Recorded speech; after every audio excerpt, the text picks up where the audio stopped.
Bismillahirrahmanirrahim. Assalamualaikum warahmatullahi wabarakatuh. Innal hamdalillah nahmaduhu wa nasta'inuhu wa nastahdihi wa nastaghfiruh wa na'udzu billahi min shururi anfusina wa sayyiati a'malina.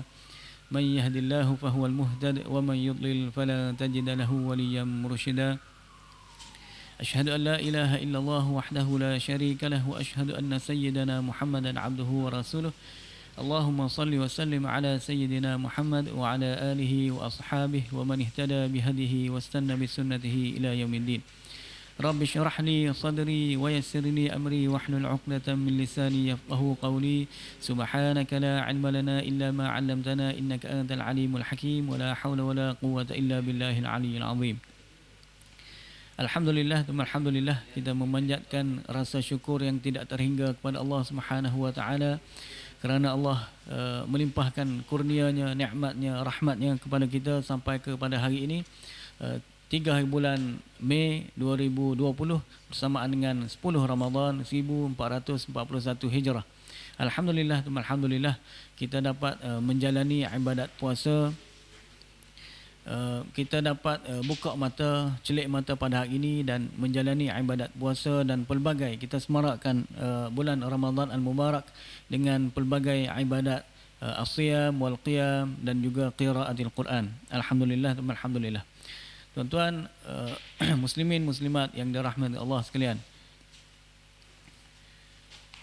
kita sebenarnya daripada kita buka mata sampailah kepada kita tutup mata, untuk daripada kita bangun sampai kita tidur, sebenarnya kita tenggelam di dalam pelbagai nikmat Allah, di dalam rahmat nikmat Allah yang sangat banyak.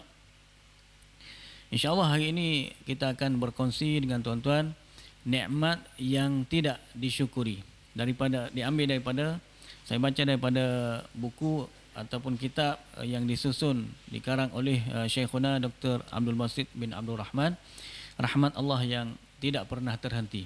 Jadi satu tajuk di dalam buku ini ialah nikmat yang tidak disyukuri. Jadi kembali kepada tadi, bila kita daripada buka mata sampailah kepada kita tutup mata, kita tenggelam di dalam pelbagai nikmat yang Allah bagi kepada kita sama ada kita sedar ataupun tidak. Banyak yang kita pohon, yang kita minta dengan Allah, macam-macam nikmat, tetapi sebenarnya hakikatnya banyak yang Allah bagi kepada kita yang kita tidak minta sama ada kita sedar ataupun tidak. Di dalam surah Ar-Rahman, a'udzubillahi minasyaitonirrajim, Allah berfirman, "Fa bi ayyi ala'i rabbikuma tukadziban?" Maka nikmat apakah lagi yang kamu berdua dustakan? Nikmat Tuhan kamu yang kamu berdua dustakan. Jadi di dalam surah Ar-Rahman ni ada 31 ayat yang sama yang Allah ulang-ulang, fa bi ayyi ala'i rabbikuma tukadziban. Rabbikuma merujuk kepada dua golongan yang besar, iaitu manusia dan jin. Bila Nabi SAW bacakan ayat ini, fa bi ayyi ala'i rabbikuma tukadziban, kepada para sahabat, semua para sahabat terdiam, tidak menyahut, tidak bagi respon apalah. Tapi bila Nabi SAW bacakan kepada jin respon. Jadi melalui ayat ni Allah suruh kita perhatikan tersangat banyak nikmat yang Allah bagi kepada kita. Tetapi malangnya ramai di kalangan kita ataupun sebahagian besar, majoriti, kurang bersyukur. Ini bukan saya kata, tetapi Allah Subhanahu wa taala yang menyatakan di dalam surah Saba, wa qalilum min ibadiyasy syakur, dan sedikit sahaja daripada hamba-hambaku yang bersyukur, yang ingat nikmat itu datang daripadaku, daripada Allah, dan mensyukuri, guna nikmat ke jalan yang betul. Yang lebih satu malangnya tidak bersyukur, yang keduanya yang lebih malang lagi ialah kufur terhadap nikmat yang Allah kurniakan. Kufur ini ialah tidak guna nikmat ataupun guna nikmat ke arah jalan yang salah. Guna nikmat yang Allah bagi untuk lawan balik, untuk derhaka kepada Allah. Wal'iyadzubillah.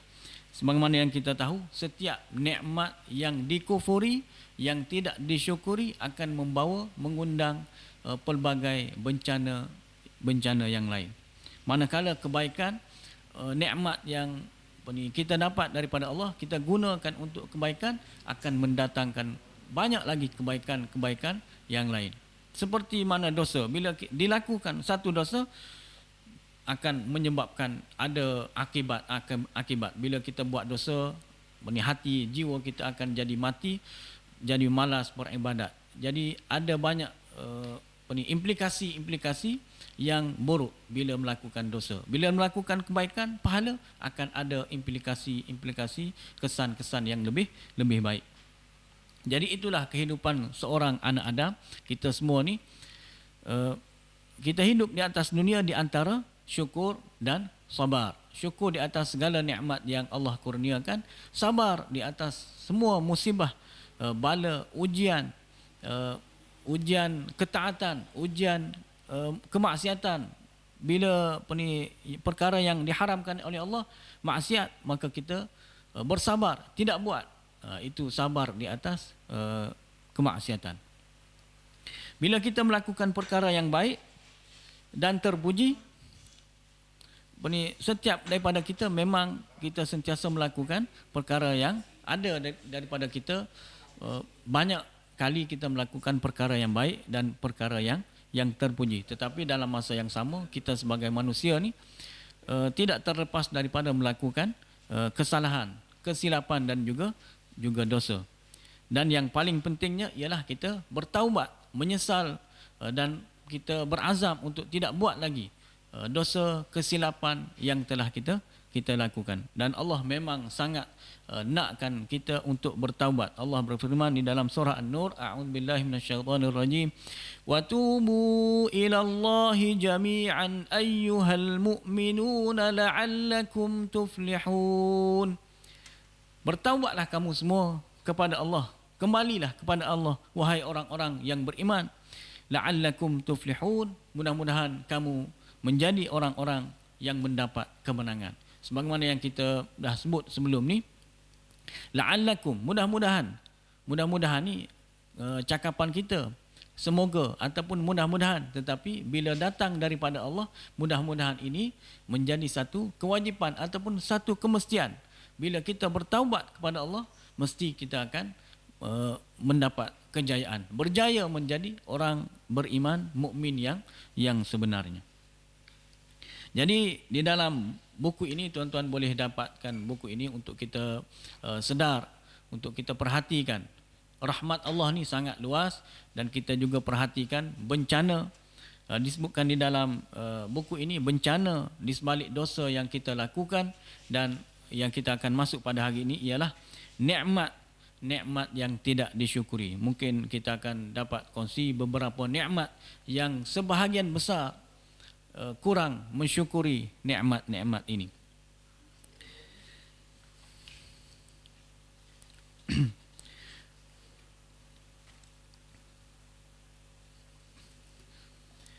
Kenapa beberapa nikmat ini tidak disyukuri? Sebab mata-mata ataupun mata jiwa kita, mata hati ataupun mata luaran kita telah dipejamkan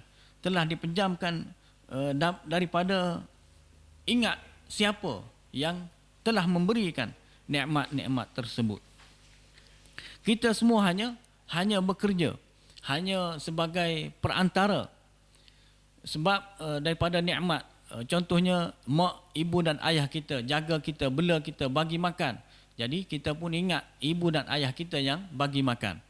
Ataupun kita dapat job, dapat kerja, majikan kita ataupun pelanggan kita, customer kita, klien kita yang bagi, melalui mereka kita dapat job dan sebagainya.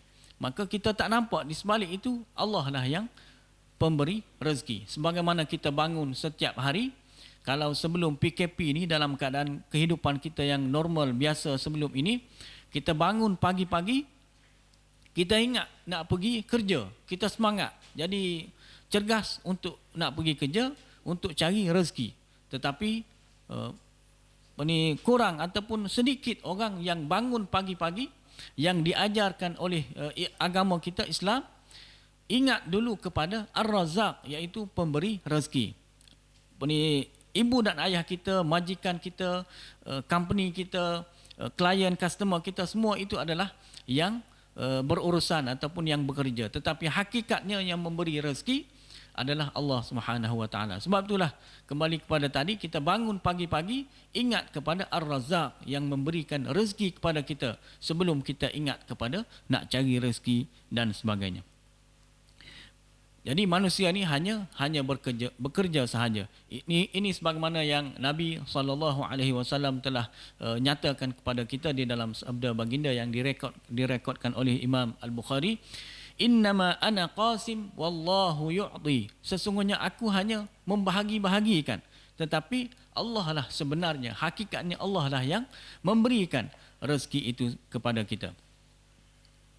Kalau kita sedar dan kita tahu, kita ingat semua yang kita dapat dalam hidup kita ini adalah Allah yang bagi, nescaya kita akan menyedarkan kita, ingatkan kepada kita untuk kembali mensyukuri nikmat rezeki yang Allah bagi kepada kita ni. Kita ingatlah ayat-ayat yang selalu kita dengar berkenaan dengan bersyukur. Allah berfirman di dalam surah Ibrahim ayat 7, a'udzubillahi minasyaitonirrajim, wa in ta'adzana rabbukum la in syakartum la azidannakum wa la in kafartum inna 'adzabi lasyadid. Dan ingatlah ketika Tuhanmu telah memaklumkan, sesungguhnya jika kamu bersyukur, pasti kami akan menambah nikmat kepadamu. Dan jika kamu mengingkari nikmat-nikmatku, maka sesungguhnya azabku sangatlah pedih. Surah Ibrahim ayat 7. Jadi sikap bersyukur ataupun kita menghargai, mensyukuri nikmat ini bagaikan diumpamakan sebagai tali yang menarik nikmat-nikmat yang lain. Bila kita bersyukur di atas satu nikmat itu kekal dan menjadi berkat bagi diri kita. Di samping bersyukur itu sendiri menjadi tali menarik nikmat-nikmat Allah. Allah akan bagi lagi satu demi satu nikmat disebabkan perangai sikap kita yang menghargai, mensyukuri nikmat yang Allah bagi. Sebaliknya, kalau kita kufur, kita tidak berterima kasih, tidak bersyukur kepada Allah, maka menyebabkan nikmat yang sedang kita dapat rasai sekarang itu, Allah tarik keberkatan, dan mungkin nikmat itu sendiri akan terlepas daripada genggaman kita. Dan bagaimana mungkin dengan sikap kita yang tidak bersyukur itu, bagaimana mungkin kita akan dapat lagi nikmat-nikmat yang lain? Allah tidak akan bagi lagi nikmat-nikmat yang lain. Jadi sebelum kita masuk nikmat yang tidak disyukuri, kita ingat dulu doa yang Nabi SAW sentiasa banyak kali sebut, dan Nabi ajar kita di dalam zikir setiap kali selepas kita solat, khususnya subuh, pagi-pagi, subuh dan maghrib. Lebih baik ataupun lebih banyak kita ucapkan di pagi-pagi lah. Doa yang selalu sentiasa Nabi kita baca, yang kita perlu amalkan. Allahumma inni as'aluka ilman nafi'a wa rizqan tayyiba wa amalan mutaqabbala. Allahumma inni as'aluka ilman nafi'a wa rizqan tayyiba wa amalan mutaqabbala. Ya Allah, sebagaimana yang kita tahu di dalam berdoa ni ada dua lafaz, iaitu Allahumma satu, yang kedua lagi Rabbana. Yang ni dalam doa ini Allahumma, wahai Tuhanku. Kalau Rabbana, wahai Tuhan kami. Allahumma, ya Allah. Allahumma inni, ya Allah, sesungguhnya aku as'aluka ilman nafi'a, aku mohon kepada engkau ilmu yang bermanfaat. Jadi yang utama sekali, yang pertamanya, Nabi SAW mengajarkan kita berdoa, minta kepada Allah, minta ilmu. Sebab ilmu yang bermanfaat dapat memandu kita nak menjalani kehidupan. Dalam semua perkara perlukan kepada ilmu pengetahuan. ilmu yang bermanfaat. Apa yang diartikan sebagai bermanfaat? Bermanfaat di sini ialah ilmu yang kita belajar yang boleh kita gunakan. Dan kalau dalam konteks agama kita, ilmu yang kita belajar yang boleh kita gunakan untuk beramal dan mencapai melalui ilmu ni mendekatkan diri kita kepada Allah. Apa sahaja ilmu, kalau kita belajar menjauhkan diri kita daripada Allah, bahkan jadi kita semakin sombong, walaupun ilmu itu adalah ilmu agama sendiri. Kita belajar, contohnya belajar ilmu fiqh, ilmu akidah, belajar tinggi sampai peringkat master, PhD, jadi profesor, tetapi dengan ilmu tersebut menyebabkan kita jadi sombong. Kitalah yang paling tahu, boleh berdebat dengan orang dan sebagainya. Jadi kita jadi sombong, ujub, riak, maka ilmu itu kurang bermanfaat untuk kita, sebab menyebabkan kita jadi makin jauh, makin jauh dengan Allah, bukan semakin tawaduk, bukan semakin kenal Allah. Semakin kita mengajarkan kepada orang, semakin kita tunduk, semakin kita taqarrub kepada Allah. Jadi kembali kepada yang tadi, kita minta sungguh-sungguh dengan Allah. Yang pertamanya ialah minta dikurniakan ilmu yang bermanfaat untuk dunia dan lebih-lebih lagi untuk kita di akhirat sana. Yang ilmu yang bermanfaat ni bukan habis pada kita sahaja. Kita nak ilmu yang bermanfaat untuk diri kita dan juga untuk orang lain, untuk ahli keluarga kita, isteri kita, anak-anak kita, untuk suami kita, untuk sanak saudara kita, kaum kerabat kita, masyarakat kita dan umat Islam seluruhnya. Bukan kita tak nak macam jadi pepatah Melayu, orang cerdik ataupun pandai tapi tak boleh tumpang. Ni pepatah Melayu lah, pandai, cerdik tapi orang tak boleh tumpang. Dia seorang saja, tak nak kongsi, tak nak share, tak nak ajar kepada orang lain. Jadi kita nak ilmu itu, ilmu yang bermanfaat untuk diri kita dan juga orang lain. Ilmu yang bermanfaat yang untuk memandu kita di jalan kehidupan dunia dan juga memandu kita untuk selamat di akhirat nanti. Dan kedua, di dalam doa ini Nabi SAW mengajarkan kepada kita warizqan tayyiba. Kita minta daripada Allah supaya Allah bagi kepada kita rezeki yang halal dan yang baik. Rizqan tayyiba, rezeki yang baik. Bukan sekadar halal. Memang kita orang Islam ni kena cari yang halal, tetapi yang baik lagi. Halal lagi baik. Halal ataupun baik, rezeki yang baik sememangnya halal. Pada zatnya rezeki ni sangat luas lah. Bukan duit, bukan makanan semata-mata. Apa sahaja nikmat yang Allah bagi kepada kita, kesempatan, ilmu itu sendiri, orang baik dengan kita, dipermudahkan urusan dan sebagainya, duit, makanan, kesihatan, semuanya rezeki yang baik. Baik dari sudut zatnya, baik cara nak dapatnya, halal, melalui cara yang halal, bukan cara yang sebaliknya. Tak kira nampak peluang, nampak boleh kita dapat makan ataupun dapat projek, dapat duit, dapat habuan di sebalik itu, maka kita pun hentam. Tak kira halal ataupun haram, tak boleh. Kita kena cari yang halal lagi baik untuk diri kita dan juga keluarga kita. Dan akhir sekali di dalam doa ini Nabi ajar kepada kita wa amalan mutaqabbala. Selepas kita dapat ilmu, kita minta dengan Allah supaya dapat ilmu. Kemudian dengan ilmu kita dapat mengurus kehidupan kita, dapat rezeki yang baik.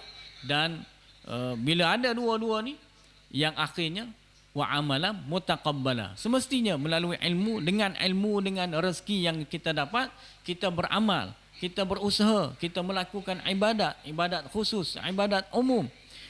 Kita minta dengan Allah supaya amalan kita, segala gerak kerja kita, aktiviti yang kita buat, itu semuanya diterima oleh Allah Subhanahu Wa Taala untuk menjadi penolong, untuk menjadi pemberat timbangan amalan kebaikan kita, untuk menjadi penolong kita diselamatkan untuk menjadi penolong, kita dapat rahmat Allah, kemudian kita diselamatkan daripada diazab oleh Allah Subhanahu wa taala. Kemudian kita masuklah nikmat yang pertama. Nikmat yang jarang ataupun tidak disyukuri oleh sebahagian besar manusia. Yang pertama ialah nikmat harta. Harta adalah kurniaan daripada Allah. Kita, sebagaimana yang kita tahu, sedar ataupun tidak, kita dilahirkan, kita keluar daripada perut ibu kita dalam keadaan telanjang, tidak ada apa-apa, seurat benang, tidak ada pakaian, kita tidak memiliki apa-apa. Saya dan tuan-tuan sama, kita dilahirkan dalam keadaan tidak memiliki apa-apa.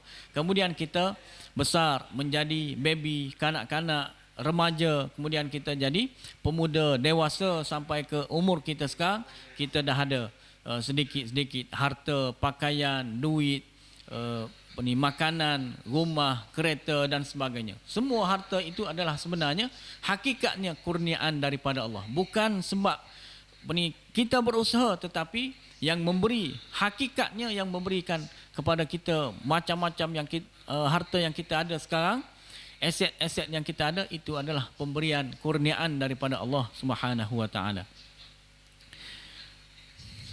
Dan yang peliknya, di dalam Islam Allah telah menyatakan di dalam surah At-Taubah, a'udzubillahi minasyaitonir rajim, innallaha ashtara minal mu'minina anfusahum wa amwalahum bi anna lahumul jannah yuqatiluna fi sabilillahi fayaqtuluna wa yuqtalun wa'dan 'alaihi haqqan fit tawrati wal injili wa fil qur'an وعدا عليه حقا في التوراة والإنجيل والقرآن فمن أوفى بعهده من الله فاستبشروا ببيعكم الذي بايعتم به وذلك هو الفوز العظيم.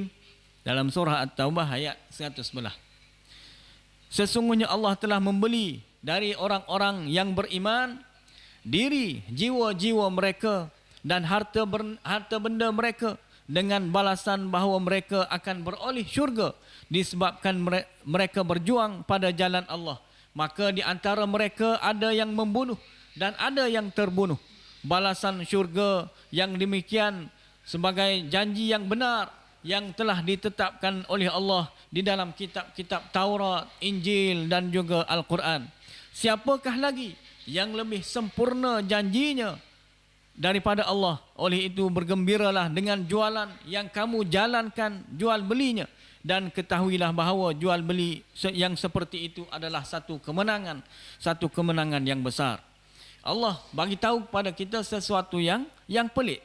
Allah bagi kepada kita harta, kemudian dia beli balik. Allah beli balik daripada harta yang dia sendiri bagi kepada kita.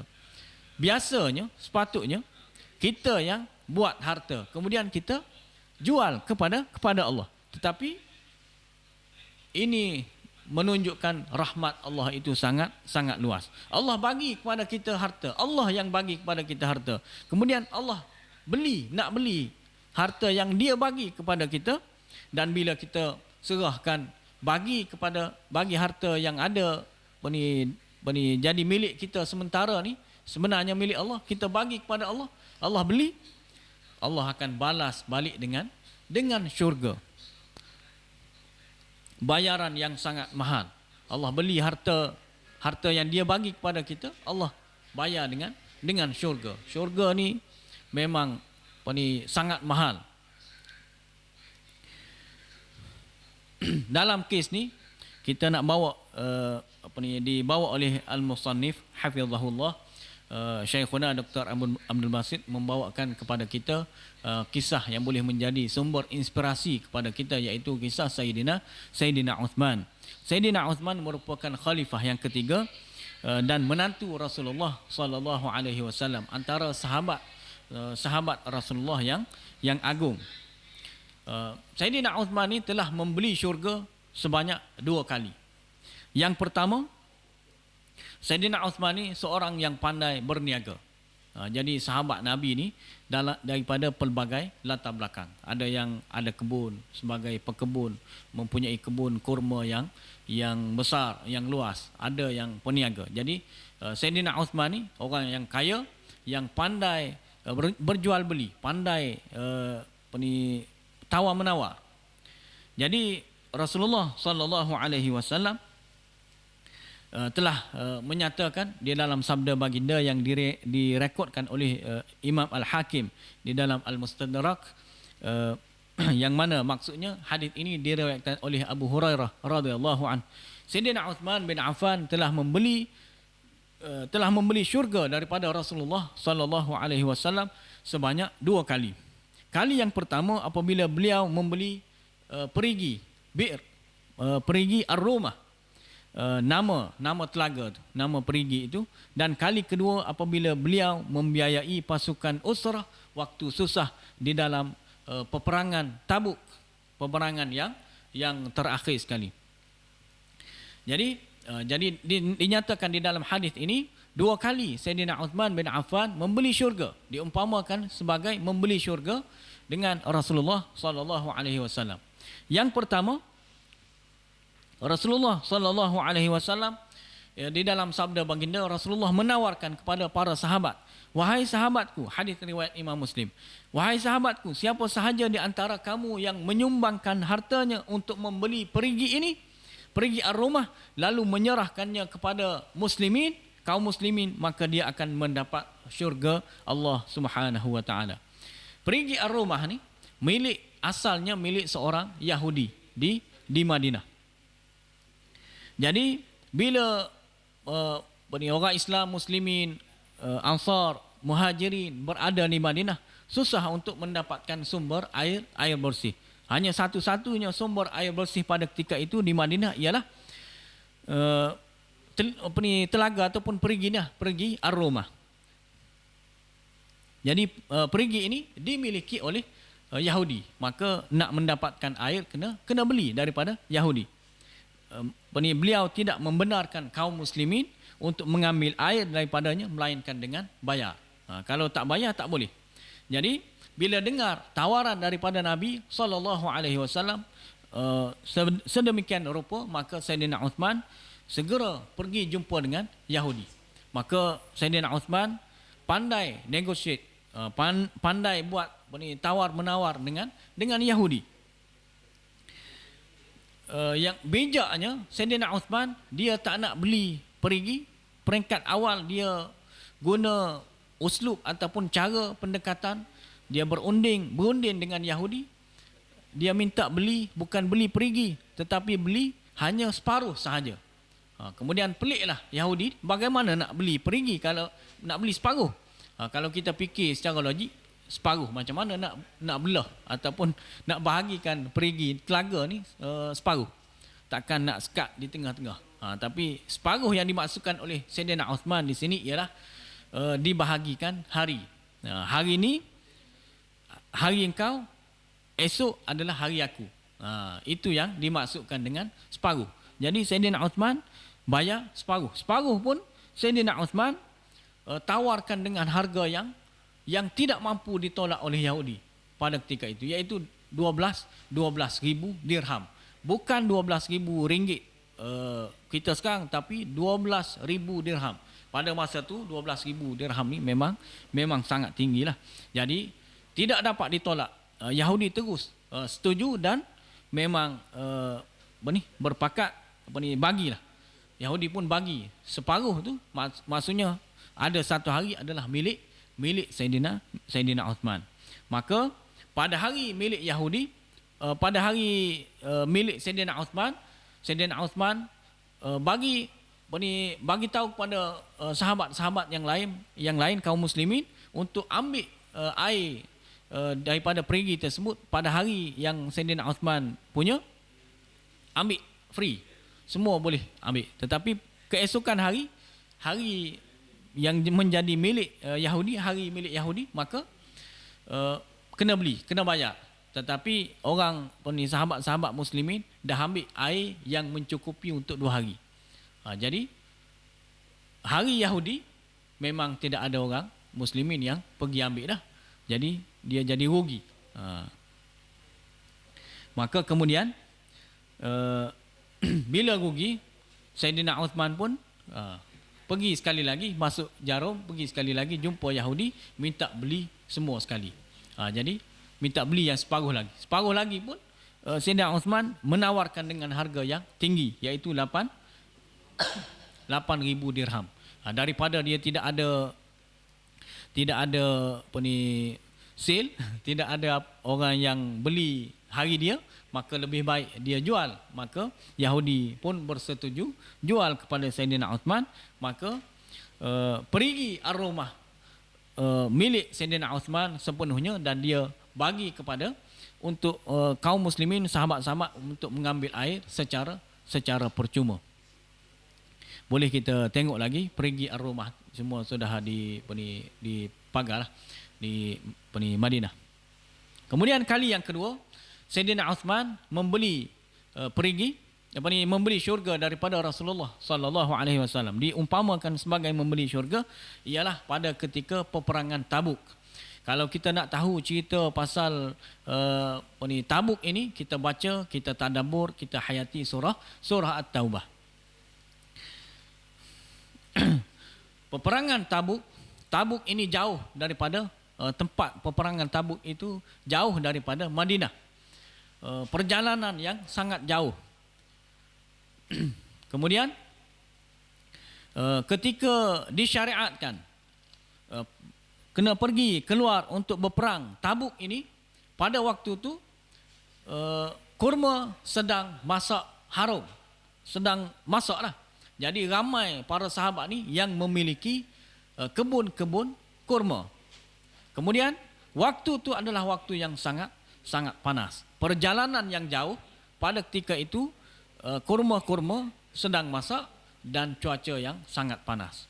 Jadi ketiga faktor ini menguji para sahabat untuk keluar berperang. Jadi pada ketika ini Rasulullah sallallahu alaihi wasallam sangat menggalakkan untuk berinfak. Kemudian Sayyidina Uthman pun, bila Rasulullah menyeru para sahabat supaya menginfakkan harta, sebab belanja untuk berperang ni tinggi, bala tenteranya, kekuatan kaum muslimin 30,000 orang. Jadi memerlukan kepada belanja yang banyak, perjalanan yang jauh. Bila Rasulullah sallallahu alaihi wasallam menggalakkan, menyeru kepada para sahabat supaya menginfakkan harta untuk menampung perbelanjaan peperangan ini, maka bangun Sayyidina Uthman. Bangun dan dia pun bagi tahu, wahai Rasulullah, aku menjamin, aku belanja, aku jamin 100 ekor unta dan juga semua keperluan 100 ekor unta ni. Kemudian sekali lagi bila Sayyidina Uthman bagi tahu begitu, Rasulullah menyeru lagi pada sahabat-sahabat yang lain, infaklah harta ke jalan Allah, untuk jalan yang berperang ni. Kemudian bangun lagi Sayyidina Uthman, dia tambah lagi, wahai Rasulullah, aku jamin, aku belanja 200 ekor unta sekali dengan kelengkapan 200 ekor unta. Kemudian Rasulullah tidak jawab lagi. Rasulullah bagi lagi tawaran kepada para sahabat radhiyallahu anhum, suruh menginfakkan harta untuk peperangan ni. Kemudian bangun lagi kali yang ketiga, Sayyidina Uthman bangun kali yang ketiga. Sayyidina Uthman bagi tahu, wahai Rasulullah, aku menjamin 300 ekor unta serta dengan keperluannya. Kalau kita boleh diumpamakan dunia kita sekarang ni, 300 kenderaan untuk berperang lah. Mungkin kereta kebal ke, mungkin lori ke, dari sudut nilainya, sekali dengan barang-barang 300 semuanya ditanggung oleh Sayyidina Uthman. Maka bila bila Sayyidina Uthman menawarkan begitu bahawa dia akan menanggung 300 ekor unta sekali dengan semua keperluannya, maka Rasulullah sallallahu alaihi wasallam turun daripada mimbar dan Rasulullah sallallahu alaihi wasallam bersabda, tidak akan memudaratkan Sayyidina Uthman apa yang dia lakukan setelah ini. Jadi peringkat permulaan tadi bila kaum muslimin berhijrah ke Madinah, Sayyidina Uthman beli telaga ataupun perigi Ar-Rumah. Kali akhir peperangan Tabuk ni peperangan yang peringkat akhir. Maka sekali lagi Sayyidina Uthman membeli syurga daripada Allah dengan harta yang dimiliki oleh Sayyidina Uthman. Sayyidina Uthman boleh membeli syurga. Diumpamakan membeli syurga sebab Sayyidina Uthman membelanjakan banyak harta yang dimilikinya, yang Sayyidina Uthman sedar hakikat yang bagi harta itu adalah Allah, dan dia bagi balik kepada Allah, membelanjakan balik hartanya pada jalan Allah. Jadi hadis ini menunjukkan bahawa dosa-dosa Sayyidina Uthman telah diampunkan oleh Allah Subhanahu wa taala kerana sumbangan yang besar daripada beliau untuk dakwah Islam. Kita memang sangat dituntut untuk cari harta, tetapi harta yang kita ada kita infakkan banyak ke jalan Allah fi sabilillah. Jadi mudah-mudahan daripada cerita Sayyidina Uthman menjadi inspirasi, motivasi kepada kita untuk membelanjakan banyak harta kepada jalan Allah. Jangan disebabkan harta ni kita jadi bakhil, kita jadi takut untuk membelanjakan harta. Ada satu lagi cerita Amr bin Al-As. Mungkin kita masuk sikit sahaja. Amr bin Al-As radhiyallahu anhu juga mempunyai kisah yang boleh kita jadikan sebagai teladan. Dia seorang yang istimewa di sisi Rasulullah sallallahu alaihi wasallam, terkenal dengan sikap ataupun sifat berani. Pada satu hari Rasulullah sallallahu alaihi wasallam telah mengutuskan kepadanya seorang utusan. Rasulullah hantar wakil kepada Amr bin Al-As dengan pesanan, bawalah pakaian dan senjatamu, kemudian jumpa dengan Rasulullah sallallahu alaihi wasallam. Kemudian Amr pun bagi tahu kepada kita, aku pun menemui baginda yang pada ketika itu sedang berwuduk. Baginda menatapku, baginda tengok padaku lalu mengangguk-anggukkan kepalanya. Setelah itu baginda pun bersabda, bila Amr bin Al-As jumpa dengan Rasulullah sallallahu alaihi wasallam, Rasulullah pun tengok dan Rasulullah pun angguk, dan Rasulullah pun bersabda, inni uridu an ab'athaka ala jaishin fayusallimaka Allah wa yuqnimaka wa arghabu laka minal mal raghbatan salihah.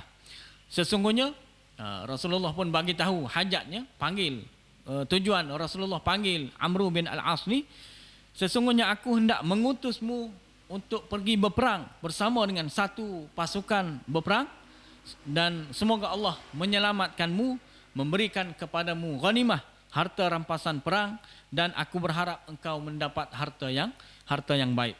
Kemudian Amr pun balas, Amr pun jawab, ya Rasulullah, ma aslamtu min ajlil mal walakinni aslamtu raghbatan fil Islam wa an akuna ma'a Rasul. Wahai Rasulullah, aku masuk Islam ni bukanlah kerana nak cari harta, tetapi aku masuk Islam ni kerana aku cinta, aku suka kepada agama ni, dan aku berharap akan menjadi salah seorang yang bersama dengan Rasulullah, bersama dengan engkau wahai Rasulullah sallallahu alaihi wasallam. Kemudian Rasulullah pun jawab, ya Amr, ni'mal malu salih lil mar'i salih. Wahai Amr, sebaik-baik harta yang baik itu adalah dimiliki oleh orang yang soleh. Sebab apa? Sebab apa Rasulullah sallallahu alaihi wasallam menekankan sebaik-baik harta dimiliki oleh orang yang soleh. Sebab kalau harta tu dimiliki oleh tangan orang yang tidak baik, maka dia akan salurkan harta ke jalan-jalan yang tidak baik, ke jalan-jalan yang dilarang di dalam agama, terutamanya program-program yang banyak berunsurkan hiburan, hiburan semata-mata, mungkin pelaburan yang tidak patuh syariah, pelaburan yang melibatkan perjudian ataupun arak dan sebagainya. Bila harta dimiliki oleh tangan-tangan orang yang tidak baik. Tetapi kalau harta yang banyak dimiliki oleh orang yang baik, orang yang hampir dengan Allah, orang Islam lagi mukmin, dia akan menyalurkan kepada jalan yang baik untuk membina masjid, surau, untuk menghidupkan program-program keagamaan, program-program ilmiah, membantu para asnaf, membiayai projek-projek kemasyarakatan untuk membina kehidupan yang lebih baik dan sebagainya, menafkahkan ke jalan yang Allah redai. Dan bila ada harta, dan Rasulullah SAW pun memang menekankan kepada kita sikap memberi. Sebab itulah kita dituntut untuk mencari harta dan supaya kita menjadi orang pemberi harta, yang mengeluarkan zakat, yang mengeluarkan infak, bersedekah. Sebab di dalam hadis riwayat Al-Bukhari dan Imam Bukhari dan Imam Muslim, al-yadul ulya khairum minal yadis sufla. Tangan yang di atas lebih baik daripada tangan yang di bawah. Merujuk tangan yang di atas ialah tangan yang memberi lebih baik daripada tangan yang di bawah, tangan yang menerima, tangan yang meminta. Jadi kita tengok daripada dulu, daripada zaman sahabat, tabi'in, tabi'at tabi'in, ramai yang boleh kita jadikan sumber inspirasi, motivasi, idola kita di dalam menginfakkan harta, yang mereka berlumba-lumba mengejar pahala, meraih syurga melalui harta yang mereka miliki. Jadi sebagai kesimpulan, satu lagi